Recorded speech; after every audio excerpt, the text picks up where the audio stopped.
हे आहे आपल्या हक्काचे चॅनल आणि आपण पाहत आहात चाणक्य न्यूज मराठी।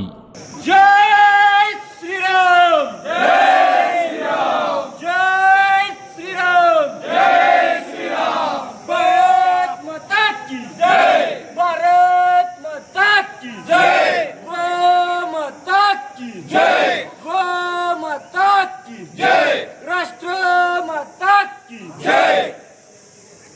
आज पूर्ण भारतभरातून 7,000 जे काही तालुके आहेत त्या तालुक्यांच्या तहसील ऑफिसच्या माध्यमातून देशाचे पंतप्रधान नरेंद्रजी मोदी, त्याच पद्धतीने राष्ट्रपती, राज्यपाल व मुख्यमंत्री यांना सर्व भारतभरातून गो माता सन्मान आव्हान अभियानाच्या अंतर्गत साधारण फलटण तालुक्यातून 1300 स्वाक्षरी करून मोहीम राबवण्यात आली आहे आणि या आपण स्वाक्षरी पाठवून देत आहोत।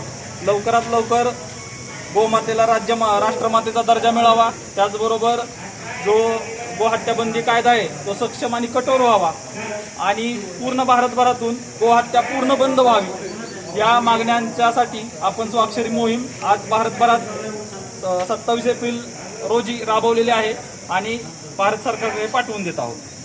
जयश्रीराम, आमच्या प्रामुख्याने मागणी आहेत की महाराष्ट्र सरकारने जसं गोमातेला राज्यमातेचा दर्जा दिलेला आहे तसंच भारत सरकारने हे गोमातेला, आपल्या देशी गोधनाला हे राष्ट्रमातेचा दर्जा दिला पाहिजे। आज हिंदू धर्मात देशी गाय म्हणजे एवढी पवित्र मानली जाते की आपल्या वाडवडील, आजी, आजोबा, पणजोबा यांच्या काळापासून गायीला एक महत्त्वाचा आपल्या सणासुदीला पण पहिला नैवेद्य गायीला जातो। एवढं हिंदू धर्मात गायीला महत्त्व दिलेलं आहे। साधू संतांनी पण, ऋषीमुनींनी पण आपल्या देशी गायीचं वर्णन केलेलं आहे। फक्त महाराष्ट्रात आज खुलेआमपणे सर्रास देशी गोवंशांची कत्तल चालू आहे। ही कत्तल थांबली पाहिजे, ही आमची प्रामुख्याने पहिली मागणी आहे।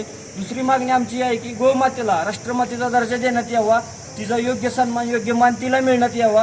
तिच्यामुळे जे आज हा हिंदू समाज टिकून आहे, एकत्र आहे, हा असाच जसा संत ज्ञानेश्वर महाराज, तुकोबा यांची पालखी ही आळंदीतून पंढरपूरला जाते, तसेच आम्ही आज आव्हान करतो की जग महाराष्ट्र सरकारातून म्हणजे महाराष्ट्रातून व भारताच्या प्रत्येक राज्यातून जर तसंच लवकरात लवकर आम्ही दिल्लीला देखील जाण्याची तयारीत आहोत।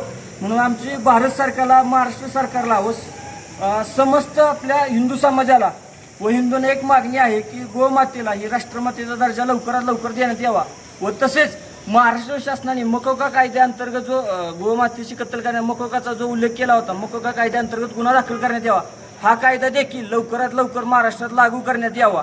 आज आपल्या फलटणमध्ये, फलटण सातारा जिल्ह्यातील हा फलटण तालुका, या फलटण तालुक्यात देखील मोठ्या प्रमाणात देशी गोवंशांची कत्तल होते, रात्री अपरात्री देखील कत्तल होते। आमच्या गोरक्षकांच्या, गोप्रेमींच्या व गोशाळांच्या मदतीने जो काही आम्ही गोवंश वाचवत आहे तो असाच वाचवत राहू। पण आमचे महाराष्ट्र पोलिसांना पण विनंती आहे, त्यांच्यामुळे आज आम्ही सुरक्षित आहे, पण त्यांनी देखील एक अजून जे आहेत बंदोबस्त, रात्रीचा नाकाबंदी असेल, बंदोबस्त हा अजून सक्षम करण्यात यावा। आणि फलटणमधल्या प्रामुख्याने जे काही मेन कसाई आहेत, म्हणजे सगळेच कसाई गाय कापतात, मेन कोण असं नाही कोण कमी नाही, पण या कसायांवरती पण देखील लवकरात लवकर मकोका कायद्याअंतर्गत गुन्हा दाखल करून यांना कडक शिक्षा देण्यात यावी, हीच आमची प्रामुख्याने मागणी आहे।